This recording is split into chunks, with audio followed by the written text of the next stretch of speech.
right from me into the talk. So you don't need to introduce me because I forgot I was doing prayer today, which is great. But Maureen, there are new people here who need to know a little something about you. So no, Okay, no, no. okay, fine. Well, let's just take a breath.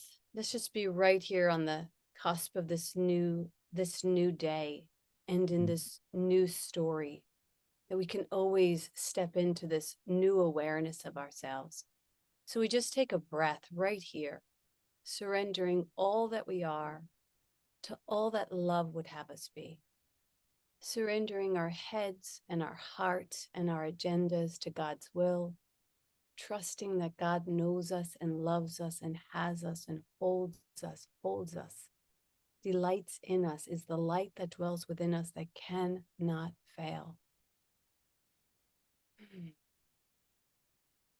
We give thanks for this day, this beautiful day of miraculous encounters where it's always God meeting God, love meeting love. We surrender all that we are.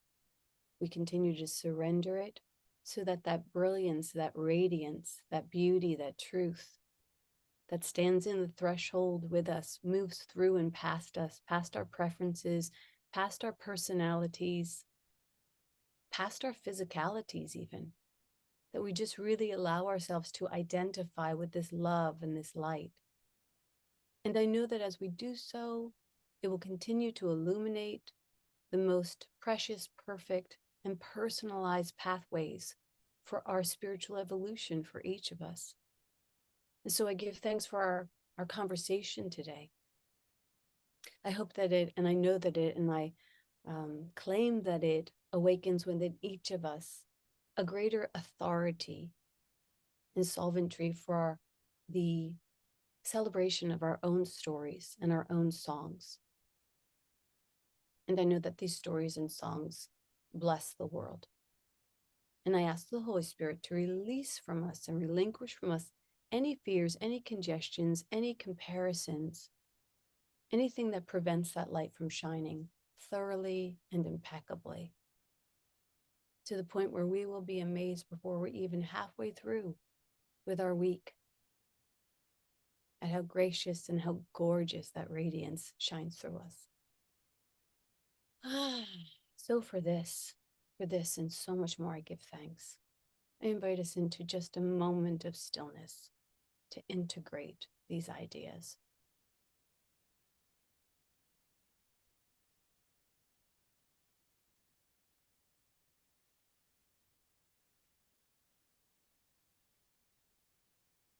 And with a grateful heart, I just let it be.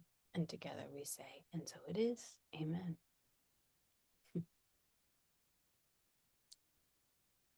Thank you, Maureen. Now I will introduce Maureen as our speaker for today. We know she can pray, but we will now find out that she's a darn good speaker too. Maureen Muldoon, in case you don't know it, is an international speaker, writer, storyteller, and songbird who believes in the miraculous power of storytelling for healing and transformation. She is the founder and spiritual director for Speakeasy. She helps people tell the truth so they can expand their reach, leave their mark, and honor their lives. You can learn more at maureenmuldoon.com. I now turn it over to Maureen, who will give us our talk for the day. Thanks, Sherry. Thanks so much. And thanks everybody for being here. And good morning. I am super excited about this sermon, this talk, because it really does live within my dawn. I shared that word a few weeks ago when I came back from Ireland, that calling and that craft that is seeking to be expressed through each of us. So today we're talking about the word and the will. And the word lives in the throat chakra, and the will lives in the solar plexus.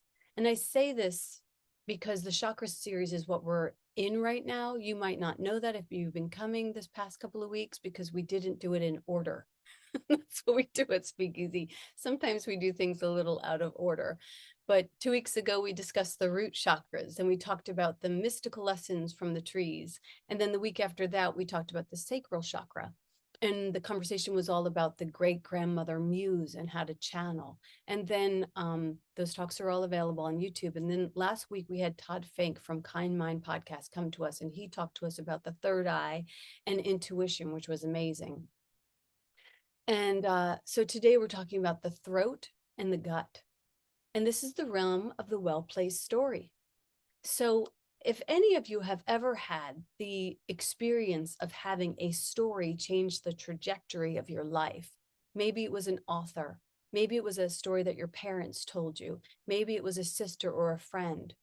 If you did, and if you want to honor them today, think about it, write their name in the chat. For me, gosh, so many great storytellers have infused and inspired my own pathway. Marianne Williamson comes to mind, and Reverend Michael Beckwith. But go ahead and put their name up there. My very first book was about one of the major storytellers in my life, and how this was a well-placed story. And I have a copy of it with me today because I love, and I don't talk about this book too much, but this is called Giant Love Song. And it was a love song that I wrote to my father because he told me his story. He told me many, many stories that were super, super helpful. But there was one story in particular that really transformed the way I looked at life. It was almost like this catalyst, this chrysalis of a story that took this little caterpillar of my spirit and transformed it into a butterfly. And once you're gifted with a story like that, you can never, ever return to your old ways. So this well-told story is not just about the words and the will, but also the timing. My father's story had impeccable timing because he told me this transformative story when I was actually able to hear it. You ever try and tell a story to somebody and they're in the midst of their shit storm and they just can't even hear you, and you keep trying to push the story on them and they can't hear you? Oh, a good story is also aware of the timing. It waits. It waits in the threshold until it's actually going to be able to be heard. So he waited, my father, he waited for a very long time until he told me this story. He waited until all of my aunts had told me their version of the story. He waited till all of my teachers had told me their versions of the story. He even waited until all the priests of our community had told me their stories, these adults who had told me the story about my mom dying. And the thing is that all of those people who told me these stories, I was 12 or 13 at the time, I could not hear their story. I couldn't understand their story. It washed over me. It made no impact, except for maybe a little spring of hatred grew in me because I had this feeling that they were not telling me the truth. I had this feeling that they were telling me stories of heresy. And I kind of hated them for telling me the story of my mom's impending death.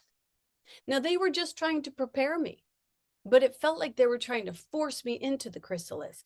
And when a caterpillar gets forced into the chrysalis, it sees nothing but death. And, I thought that their story, of my mom's death meant that I was going to die because I couldn't imagine living without her.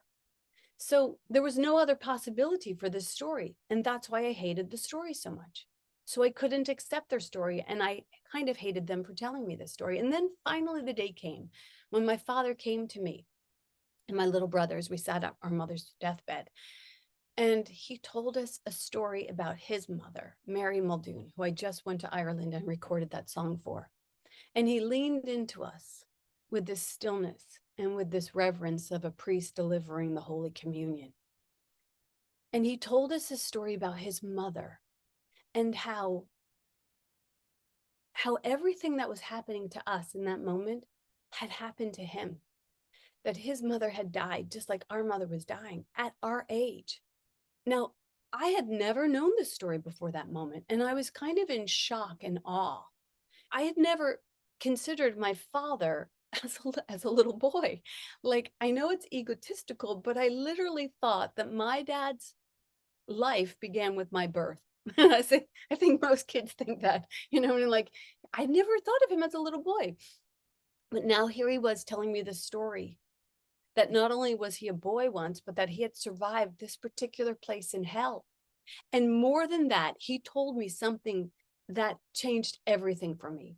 He told me after this shocking story that his mom had died in the same way that my mother was dying from breast cancer, and that he was the same age as me, he told me that although his mother had died, that she was still there for him. And that throughout his life, he said, whenever I needed her, I could call on her and she would be there for me. And I remember staring at my father in awe. And although the word seemed so strange to me, I also knew in my heart that he was speaking from experience. And why would a father say something like this if it wasn't true? And so I had this trust in him. And for the first time, I began to accept this story. And I grabbed hold of this hand that he was offering to me to walk me out of the hell that I was in. And that's the one story that my father gave to me that sort of lifted me from this crucifixion and pulled the veil back from the mystery of death and the possibility of eternal life and a resurrection. That's a good story. That's one good story. That's the hero's journey. If you know anything about Joseph Campbell and the hero's journey, that's what the hero does. He goes on this journey. First, he gets invited into the adventure and he denies it. He doesn't want to go. Your mom's dying. No, she's not. And then the hero gets pushed into a hard place where they have to accept it. And then they begin to move into the story and they meet their mentors and they meet their obstacles and they overcome these obstacles. And then they get the elixir. And then they take the elixir and it revolutionized the way that they look at things. And then they return to their town and they share the elixir with those that are there. And so that's what my father did for me. The thing about a good story is that it needs to tread a line so that we can follow it. It doesn't have to ramble. You know, in good stories, words are few but clean and they sting. Like this story that my father told me, it stung right through me. It sizzled like truth, you know, and it really hit me. And it kind of felt like it got absorbed into my soul, into my home. Like I knew it in my body. I carried it in my body, and I share it with you from that place. The story, it kind of pierced through my isolation as good stories do. It was like an arrow sent right from the bow of God. And when connecting with your own voice and your own minister, because we're all ministers here, these are the type of stories that we should attempt to tell. Stories that hit the mark, you know, not so that you can sound smarter or wiser or eloquent, but so that you can transform the world, so that you can connect with other people. The most holy purpose of our words is to connect and to create and transform ancient hatreds into current love. I mean, you have the power to do that. Let's just make the first filter of our storytelling be an acronym that you've heard before called WAIT. And the acronym stands for what am I teaching? Why am I talking? You know what I mean? Like, I know that sounds kind of harsh, but because we're here in Speakeasy trying to get people to talk, but you want to first ask, like, why am I talking? You know, so that we might be able to clear all the rubbish from the ramble and like get to the point. Words are arrows, they're medicine, they're powerful. They need to be used in a really conscious and clear way. We need to be sure that we're using them for good and we're not just like barfing them out on each other. So look how you use your words. Do you repeat yourself over and over and over and over and over again and never actually arrive at a point? Man, I don't know about you, but that drives me crazy. So look at that. Stop doing that. You know, it's unkind to just ramble on with no point. Get to Toastmasters. It's a great organization that helps us to like really get clean with our words. Or write down your morning pages, like in the artist way. She has you write down so you can take all of that mad ramble in your mind and just barf it on the page so that when you do have time to speak, like it's more clean, it's been through a filter of thoughtfulness. This is the ways that we sharpen our storytelling skill. Because otherwise, we use words in really weird and warped ways. And we fear silence. Beware of people who fear silence or who can't stand in their own silence or feel discomfort in their own silence. And get to your own silence and let yourself feel some discomfort in it. Silence says so much. It's so beautiful to use silence in your stories. I mean, we use words to string people along sometimes, and you want to be aware of people who use words to string you along. Beware of people who promise you much and deliver very little. You don't want to use your words like that, to exaggerate your words.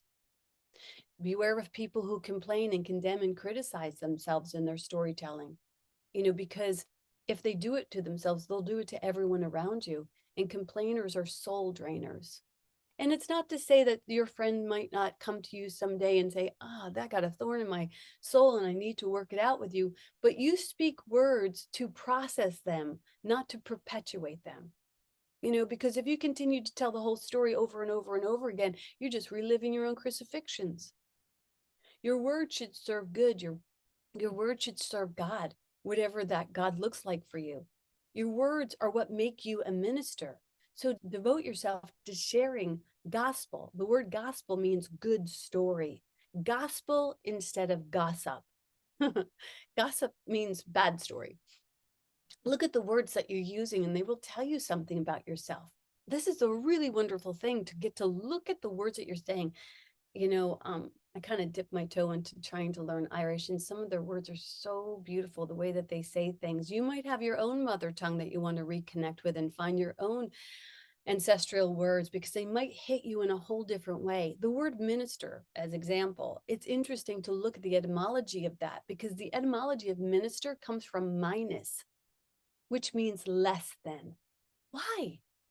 Why would a minister want to be less than? Because a minister needs to be humble. They don't go first, they go last.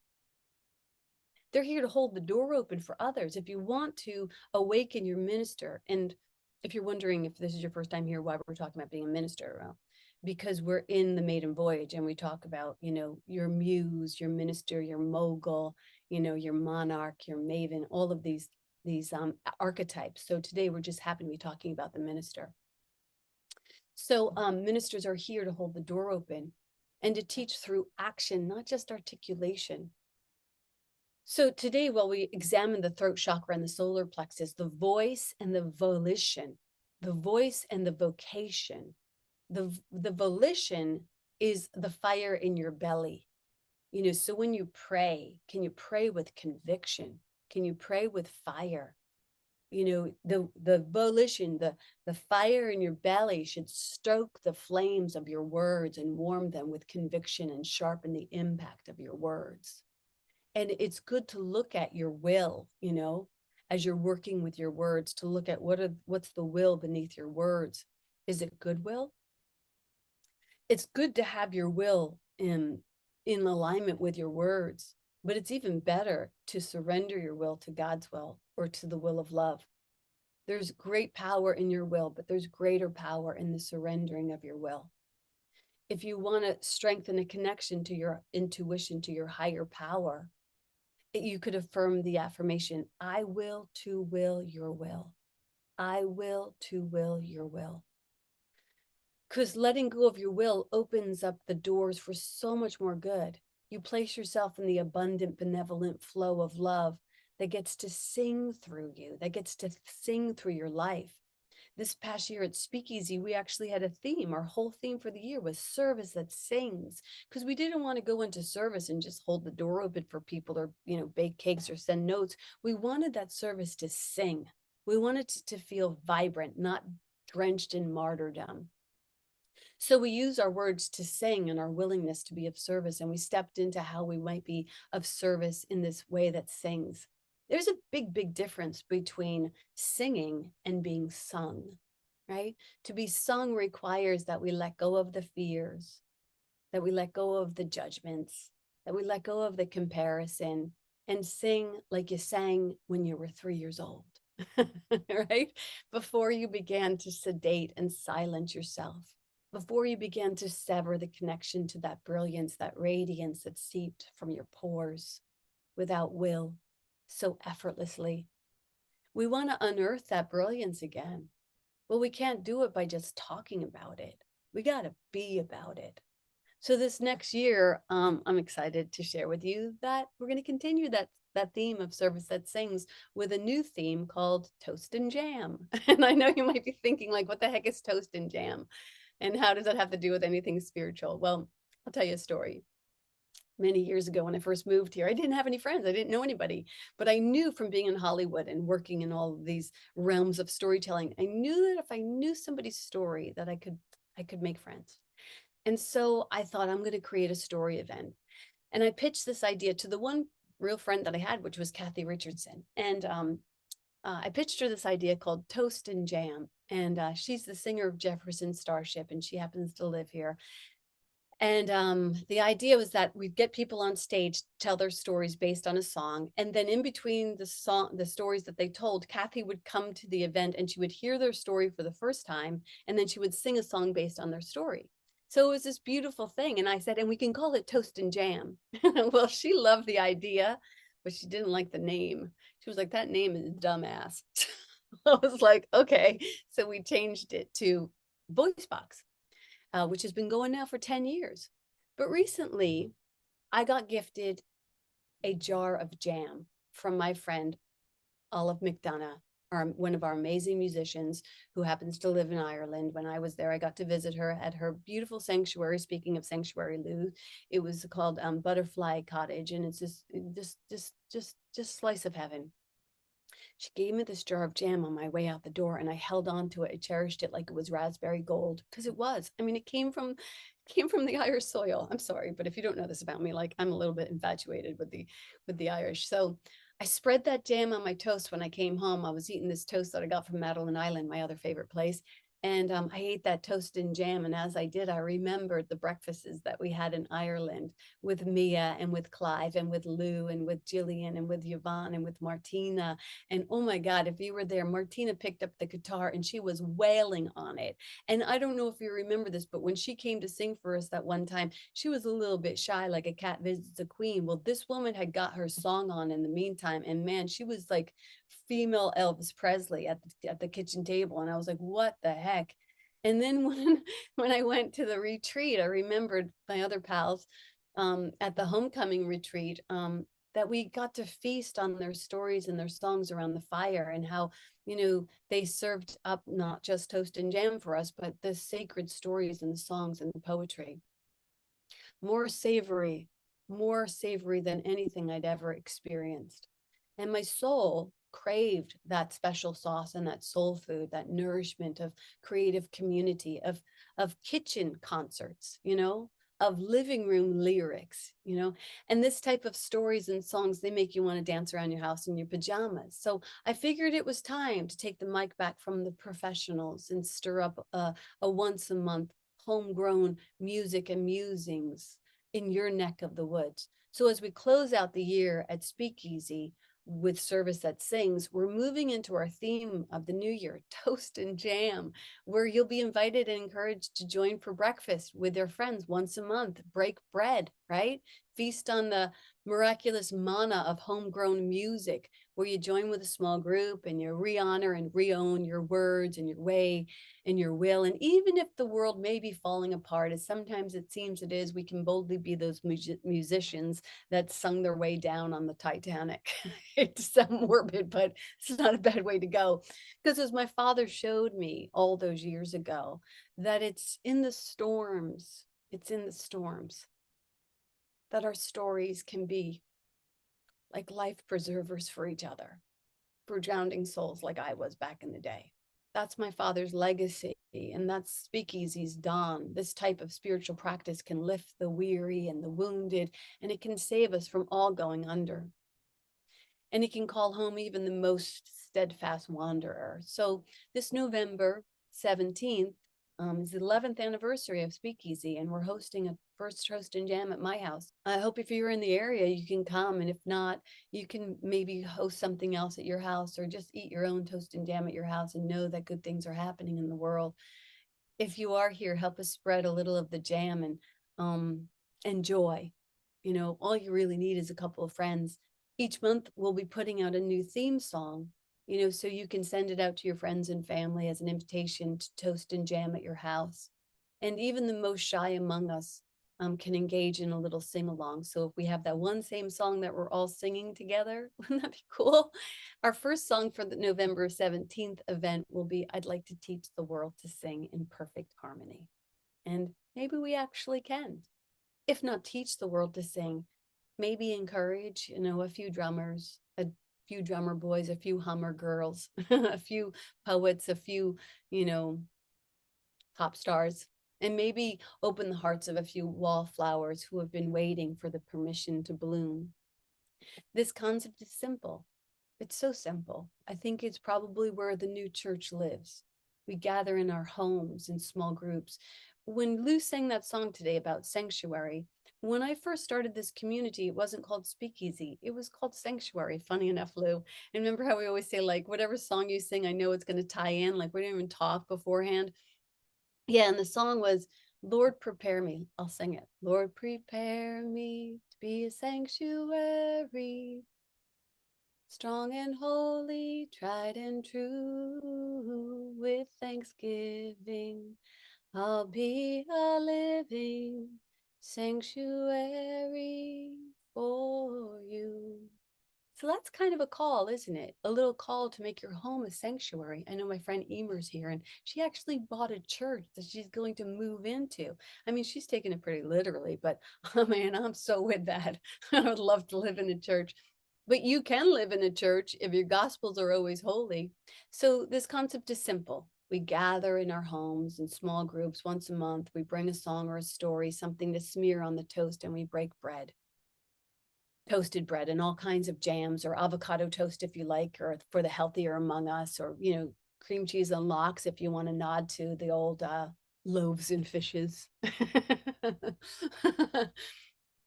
And we have a little fun this year, because I think sometimes in the sea of despair that we really need some joy and some fun. And our hope is that this calls people back home to each other. My dad would have loved this. So if you want to be a part of it, you can join us for the planning and the visionary process. And even if you don't live in the area, like I said, if you think you want to host or be connected with other hosts in your area, these meetings will take place. The steering committee or the visioning committee will take place in 2 weeks. And, we just want to call people home. I seem to write a lot of songs about home, and this song came to me to share with you, because I know that when, like, just singing that song Sanctuary, when you heard me sing it like in a rough and awkward way, you didn't hate me. You didn't think, oh my God, she doesn't even know the song she's singing. She doesn't even know the key. You're probably just thinking, oh, she's singing. This is kind of cool. So I want to encourage that kind of listening for you. I want to encourage that kind of courage for you.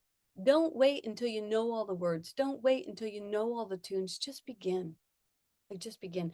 So this was a song that I wrote for Lisa Chosik's friend, Frankie, who passed away. And she came to me and she told me the story of Frankie and Johnny.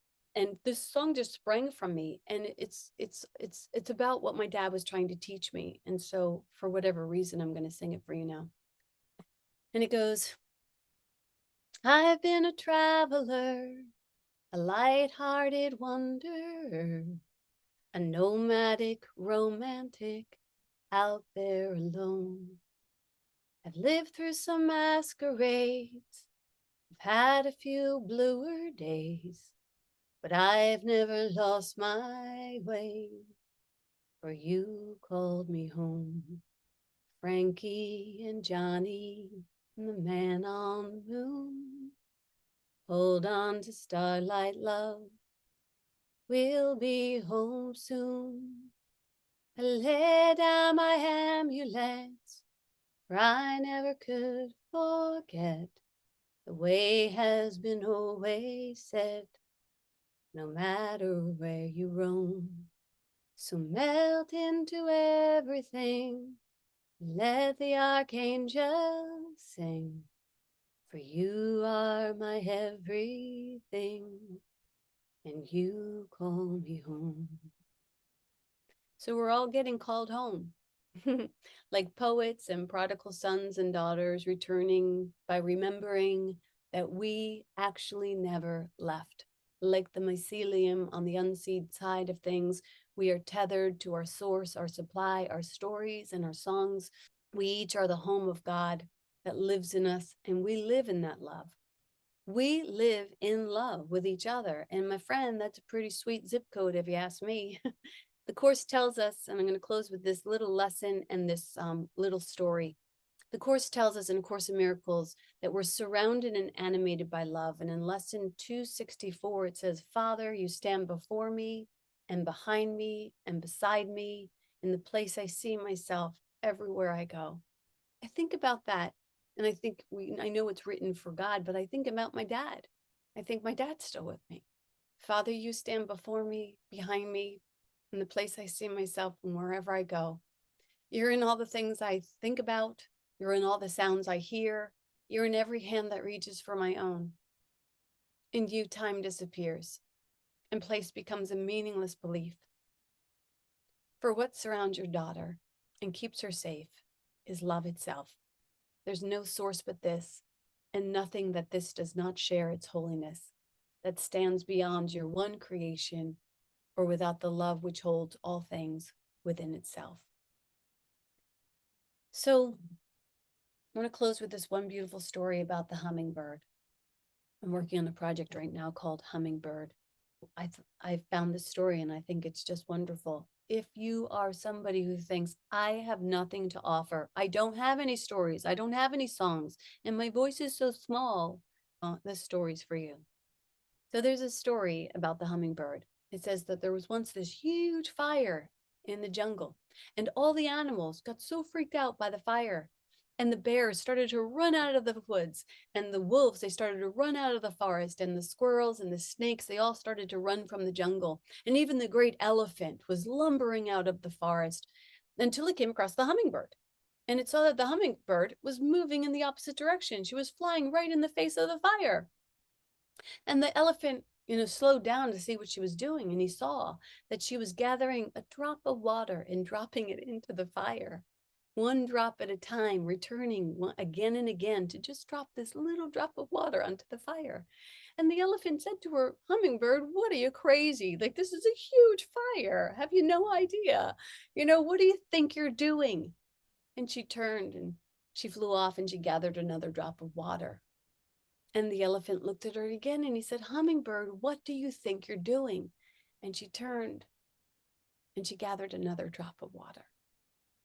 And the elephant said, Hummingbird, what do you think you're doing? And she took a moment and she paused and she said to the elephant, I'm doing my part. I'm doing my part. So as I meditated on this story, I thought about that hummingbird that lives within each of us. And that hummingbird, when she's fired up with her will, she's not actually a hummingbird at all. She's a phoenix rising from the fire, like a badass. This is you and this is me. And that's the word.